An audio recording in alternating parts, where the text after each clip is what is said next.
Bonjour à chacun. Nous continuons notre réflexion sur le changement. Il faudrait que l'on puisse changer. Il faudrait que ce qui sort de moi puisse être différent. En réalité, on en a déjà parlé un petit peu la dernière fois, si je veux avoir quelque chose au fond de moi qui change, il faut que ce qui me remplisse puisse changer. Ça, c'est, me direz-vous, c'est assez évident, c'est assez compliqué quand même. Mais en réalité, puisque ce qui sort de moi, c'est le résultat de ce qui a été en stockage, pourquoi ne pas tout simplement me remplir différemment? Avez-vous remarqué combien certaines personnes, je prends l'exemple des gens qui sont amers. Les gens qui sont amers le sont en toute occasion. Que ce soit une mauvaise nouvelle, une bonne nouvelle, une demi-nouvelle, peu importe ce qui arrive vers la personne, le résultat sera une amertume. Parce que quand, en tant que réservoir, je suis un réservoir, dès que je mets quelque chose dans ce réservoir, je ne sais pas, imaginer que je sois un bol ou un saladier rempli d'un liquide particulier. Vous pouvez mettre une pièce d'or dans ce saladier, ou un vilain caillou sale, ou peu importe ce que vous mettrez dans ce saladier, il est plein d'un certain liquide, et bien au moment où cet élément va rentrer dedans, il sortira ce liquide. Il sortira le liquide qui remplit ce saladier. Alors voilà, réfléchissons ce qui nous remplit. Ce qui me touche, c'est que dans les évangiles, on voit que Jésus-Christ, lui, est rempli de compassion dans Matthieu 20. Rempli de compassion, il va guérir les aveugles. Rempli de l'esprit dans Luc 4, il va pouvoir affronter certaines situations. Et il va affronter des situations de test qui sont très fortes, qui sont terribles, et en affrontant ces situations de test, on va voir ce qui remplit sa vie. Ce qui remplit sa vie n'est pas une compétence dans l'argumentation, n'est pas une hyperpuissance dans le miracle, mais tout simplement la parole qui est en lui et qui sort. Bien entendu, remplir ne veut pas dire s'alimenter, apprendre par cœur des versets. Ça peut vouloir dire ça, mais ça ne veut pas dire ça en priorité. C'est ce qui est au fond de moi qui devient comme quelque chose de fondamental. Quand je suis rempli de la pensée de Dieu, eh bien quoi qu'il arrive dans ma vie, la pensée de Dieu va sortir. Ce qui fait que je peux changer aujourd'hui, c'est juste de changer ce qui est au fond de moi. Juste de modifier, on pourrait prendre des termes informatiques pour parler de ça, le système d'exploitation, le disque dur ou je ne sais quoi. Peut-être même que je ne connais pas assez bien les vraies définitions, mais vous le ferez vous-même. Ce qui va changer, c'est tout simplement la philosophie fondamentale, tout ce qui est au fond de mon cœur. Si au fond de mon cœur j'ai un ressentiment et je vis dans le ressentiment, je vis dans l'incapacité, je vis dans le désespoir. J'ai connu quelqu'un autrefois qui avait vécu 2, 3, 4 échecs et cette personne vivait dans toujours cette pensée, ça ne marchera pas, ou c'est pour les autres, le succès c'est pour les autres, pour moi ça n'ira pas. Et à chaque fois qu'on lui présentait quelque chose, oui mais bien sûr, oui, les autres auraient pu, mais moi... Tout ce qui nous remplit va avoir un impact sur l'ensemble de notre vie, sur tout notre corps. C'est pour ça que dans Éphésiens 5, 18, la parole nous dit « Ne soyez pas remplis de vin, mais soyez remplis du Saint-Esprit. » Rien contre le vin en lui-même. Ce que cet enseignement veut nous apprendre, c'est que ce qui me remplit a un impact sur ma vie, a un impact sur toute ma vie. L'ensemble de mon corps veut dire aussi mes réactions, mes intentions, mes habitudes, mes réflexes. Si je suis rempli de l'Esprit de Dieu, eh bien j'ai les réflexes de l'Esprit de Dieu. Si je suis rempli de ma fatigue, j'ai des réflexes de fatigue. Je vais conditionner ma vie, mes projets en fonction de la fatigue, mes colères, mes jugements. Combien d'entre nous sommes dépassés par nous-mêmes à certains moments? Je ne savais plus ce qui se passait en moi, je ne me contrôlais plus. J'ai été dépassé. Rempli de l'esprit, c'est ce qui fait que je ne vais pas avoir besoin de faire quelque chose. Vous savez, le propre de la religion, c'est que je suis rempli de quelque chose. Prenons l'exemple des religieux, c'est-à-dire les gens qui font semblant d'être parfaits, qui font semblant d'être bien, qui vont condamner les autres, qui vont être présents au premier rang de leur assemblée locale et qui vont juger ceux qui sont au 5e rang, etc. Vous savez, les religieux, ceux qui sont moralisateurs, ceux qui pensent qu'ils font bien et qui montrent aux autres qu'ils ne font pas encore suffisamment bien, etc., etc. Les religieux sont remplis de quoi? Eh bien, les religieux sont juste remplis de prouver leur acceptabilité, leur niveau spirituel. Donc, à cause de ça, il va falloir qu'ils fassent deux choses. La première, c'est de vanter ou de simuler la perfection. Et la deuxième, c'est de disqualifier leur entourage, parce que comme ils n'arriveront pas à être parfaits, il vaut mieux disqualifier ceux qui sont autour. Comme ça, j'ai l'impression d'être rehaussé. Bien sûr, c'est un peu schématique, un peu cruel, un peu immense, mais ces gens sont réellement remplis de ça. Remplis de « il faut que les gens voient comment je suis, qui je suis, ce que je suis capable de faire ». Et c'est pourquoi des religieux viennent apporter une femme prise en état d'adultère ou en situation d'adultère à Jésus-Christ. Et les religieux sont là, un peu fiers, en attendant de voir comment est-ce que ce Jésus de Nazareth va dire qu'il règle la situation dans laquelle cette femme est vraiment coupable. Les religieux attendent le jugement, les religieux sont remplis de la justice propre, non pas de la justice de Dieu, non pas de la grâce, de l'œuvre accomplie, que Dieu a réellement accomplie. Mais les religieux sont en train d'essayer d'accomplir quelque chose, parce qu'ils ne savent pas à quel point ils ont tout reçu et tout a été accompli en Jésus-Christ. Je vous donne un exemple.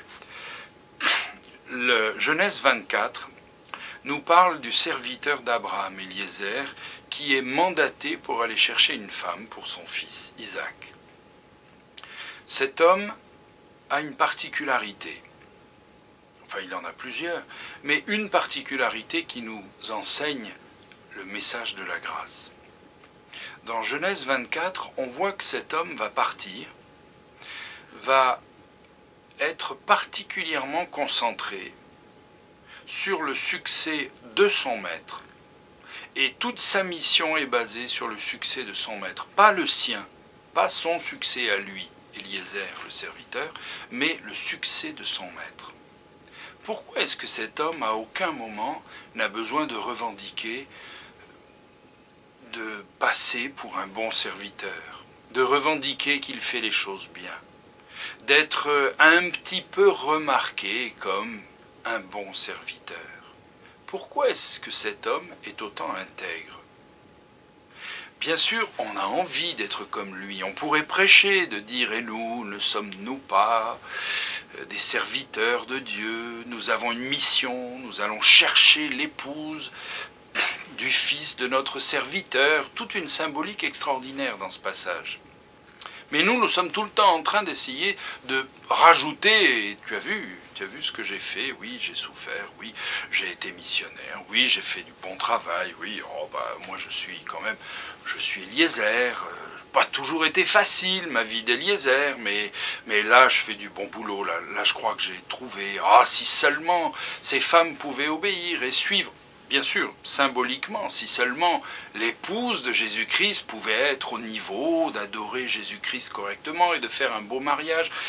Et puis je suis en train de condamner un petit coup mon maître qui m'a envoyé, des fois qui n'est pas toujours très, très juste, et puis l'église de Jésus-Christ qui n'est pas toujours au bon niveau, et puis j'en balance un petit coup sur justement la future épouse de mon maître. Vous voyez, c'est un peu un contexte de parallélisme que je présente. Mais là où je veux en venir, c'est le plus beau de ce passage, à mon sens. Outre le fait qu'il trouve et qu'il a du succès, puis qu'il y a une vraie belle fin à ce long chapitre. Le plus beau, c'est que ce serviteur, Eliezer, qui, quelque part, nous symbolise, ce serviteur ne cherche à aucun moment son intérêt. Et je vais vous dire pourquoi. Le verset 10, deux versets nous parlent de la clé. Le verset 10 nous dit « Ayant à sa disposition tous les biens de son maître ». Le meilleur moyen, dans l'extrême, d'éviter qu'un voleur soit voleur, c'est qu'il n'ait plus rien à voler. Bien sûr, il peut changer son cœur et s'interdire le vol. Mais dans l'absolu, ayons une idée folle. Vous avez quelqu'un qui ne peut pas s'empêcher de voler. Eh bien, vous le mettez dans une pièce et vous lui dites, dans cette pièce, tout appartient. À partir du moment où tout lui appartient, il ne peut plus voler. Il n'y a plus rien à voler, puisque tout est à lui. Comprenez mon idée? Je vous explique là où je veux en venir. Notre Dieu nous a tout donné, son approbation, son acceptation, sa satisfaction, sa fierté, son bonheur en nous regardant. Il nous a tout donné. Nous ne pouvons plus lui voler quoi que ce soit. Nous ne pouvons pas lui voler la moindre gloire, puisqu'il nous les a déjà toutes données. Nous ne pouvons, en Jésus-Christ, bien sûr qu'on n'a pas tout réussi, mais Jésus-Christ a tout réussi pour nous. Donc nous n'avons plus rien à voler, nous pouvons juste nous contenter de faire ce qui est à faire. Et c'est ça le vrai changement. Le vrai changement, c'est de savoir, et c'est ce que je disais dans l'autre vidéo, le vrai changement, c'est de réaliser qu'il n'y a pas besoin de changer. Et parce qu'il n'y a pas besoin de changer, je n'ai pas besoin d'essayer de prouver que j'ai changé. Je n'ai pas besoin d'essayer de prouver que je suis mieux, que j'ai enfin compris, que maintenant je suis arrivé à un autre niveau. Je n'ai pas besoin. Je n'ai pas besoin puisque je suis arrivé à ce niveau en Jésus-Christ. Je n'ai pas besoin de voler une gloire, de voler de la pitié, de voler de l'admiration, de voler des applaudissements, de voler de la présence.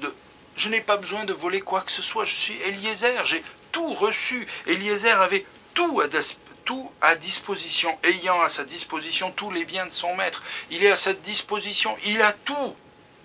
Il a tout, ça veut dire qu'il peut enfin, tranquillement, s'occuper du besoin, de sa mission et de son maître.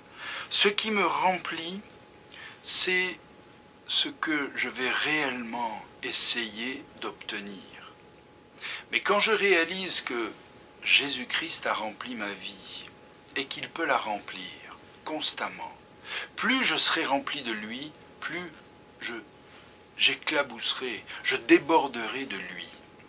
Plus je serai rempli de Jésus-Christ, moins j'aurai besoin de me remplir d'autres choses. Alors, je termine avec ça. Le vrai changement, mes amis, le vrai changement, c'est ça.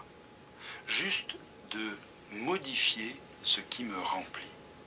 Je me remplis de tristesse, d'inquiétude, de jalousie, de pitié. Je me remplis de la vie de notre monde. Je serai un réservoir de ce monde, un réservoir de tristesse, de jalousie, de pitié, un réservoir de tout un tas de choses. Et quoi qu'il arrive dans ma vie, ce réservoir va déborder, déborder de ce qui est dedans. Si je me remplis de la bonté de Dieu, si je me remplis de combien mon Dieu m'aime, combien il est intéressé par ma vie, combien il respecte mes souffrances, mes douleurs, mes projets, mes envies, mes questionnements, je vais déborder de cette attitude. Vous allez observer votre attitude changer. Remplissez-vous de la pensée de Dieu. Remplissez-vous de ses qualités. Remplissez-vous de son incroyable amour, compassion, grâce, vérité envers nous. Plutôt que de jugement. Si vous êtes rempli de jugement, vous n'allez passer votre vie qu'à juger le monde. À juger tous ces perdus, tous ces méchants, tous ces incapables, tous ces stupides, ces impurs, ces sales, ces débauchés, etc. À quoi bon juger tout ce monde? La Bible dit que ces gens sont déjà jugés par leur séparation d'avec Dieu. Vous voulez juger les chrétiens? Ben, jugez-les, si ça vous amuse. Mais nous avons la possibilité d'être remplis d'autre chose. Remplissons-nous de l'amour de Dieu, pour que chaque situation de notre vie puisse fasse ressortir l'amour de Dieu qui est en nous. Le changement, le vrai changement, c'est de modifier ce qui est au fond de moi. Alors remplissons, ça évacue tranquillement et efficacement tout ce qui a été au fond de moi jusqu'à maintenant. Que Dieu vous bénisse. À bientôt.